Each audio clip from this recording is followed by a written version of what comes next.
পশ্চিমবঙ্গের সরকারি কর্মচারীদের দীর্ঘদিনের বকেয়া ডিএ মামলায় আবারও কড়া অবস্থান নিল সুপ্রিম কোর্ট। রাজ্যের রাজনৈতিক পট পরিবর্তন ও নতুন সরকার গঠনের পর এই বকেয়া টাকা মেটানোর প্রক্রিয়া ঠিক কত দূর এগোলো তা স্পষ্ট করে জানতে চাইল দেশের শীর্ষ আদালত। এই নিয়ে নতুন রাজ্য সরকারের কাছে একটি স্ট্যাটাস রিপোর্ট চেয়েছে আদালত। বুধবার এই মামলার শুনানিতে সুপ্রিম কোর্টের ডিভিশন বেঞ্চ স্পষ্ট জানিয়ে দিয়েছে, আগামী জুলাই মাসের তৃতীয় সপ্তাহে এই মামলার পরবর্তী শুনানি হবে।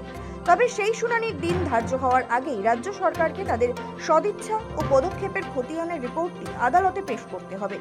এরই মধ্যে জানা গেছে, রাজ্যের মুখ্যমন্ত্রী শুভেন্দু অধিকারীর সঙ্গে ডিএ সংগঠনের বৈঠক পিছিয়ে গিয়ে হবে আগামী 1 জুন। পিছিয়ে গেল ডিএ বৈঠক। প্রথমে জানা গিয়েছিল মে মাসের শেষেই এই বৈঠক হবে, কিন্তু সেই বৈঠক পিছিয়ে 1 জুন করার সিদ্ধান্ত নিয়েছে রাজ্য সরকার। ডিএর দাবিতে দীর্ঘদিন ধরেই আন্দোলন চালিয়ে আসছেন সরকারি কর্মচারীরা। কেন্দ্রীয় হারে মহার্ঘ ভাতা এবং পুরনো বকেয়া মেটানোর দাবিতে প্রথমে কলকাতা হাইকোর্টে মামলা দায়ের হয়েছিল, পরে সেই মামলা গড়ায় সুপ্রিম কোর্টে।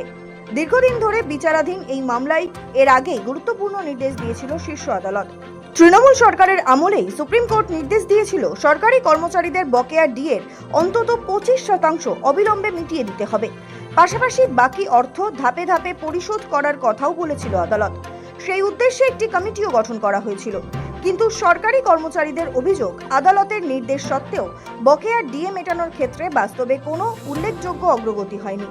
এই পরিস্থিতিতে আদালত অবমাননার অভিযোগ তুলে গত ফেব্রুয়ারিতে ফের সুপ্রিম কোর্টের দ্বারস্থ হয় সরকারি কর্মচারীদের সংগঠন সংগ্রামী যৌথ মঞ্চ। বুধবার সেই মামলারই শুনানি ছিল বিচারপতি সঞ্জয় কারোল এবং বিচারপতি প্রশান্ত কুমার মিশ্রের বেঞ্চে। বিচারপতিরা জানতে চান, রাজ্যের নতুন সরকার ডিএ মেটানোর প্রক্রিয়ায় কতটা এগিয়েছে। মামলাকারীদের তরফে আদালতকে জানানো হয়, নতুন মুখ্যমন্ত্রী শুভেন্দু অধিকারীর সঙ্গে সরকারি কর্মচারীদের প্রতিনিধিদের বৈঠকের দিন স্থির হয়েছে। আগামী 1 জুন সেই বৈঠকে ডিএ সংক্রান্ত বিষয় নিয়ে আলোচনা হওয়ার কথাও রয়েছে। তাই এই মুহূর্তে কিছুটা সময় প্রয়োজন বলেও আদালতে জানানো হয়। এরপরই সুপ্রিম কোর্ট আপাতত শুনানি পিছিয়ে দেয়।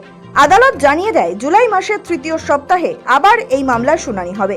তার আগে ডিএ বকেয়া মেটানোর অগ্রগতি নিয়ে রাজ্য সরকারকে স্ট্যাটাস রিপোর্ট জমা দিতে হবে। এবার 1 জুনের বৈঠকে কি ডিএ সংক্রান্ত জটিলতার জট খুলবে? উত্তরের অপেক্ষায় সরকারি কর্মীরা। সৌভিক সান্যালের রিপোর্ট, সময়, কলকাতা।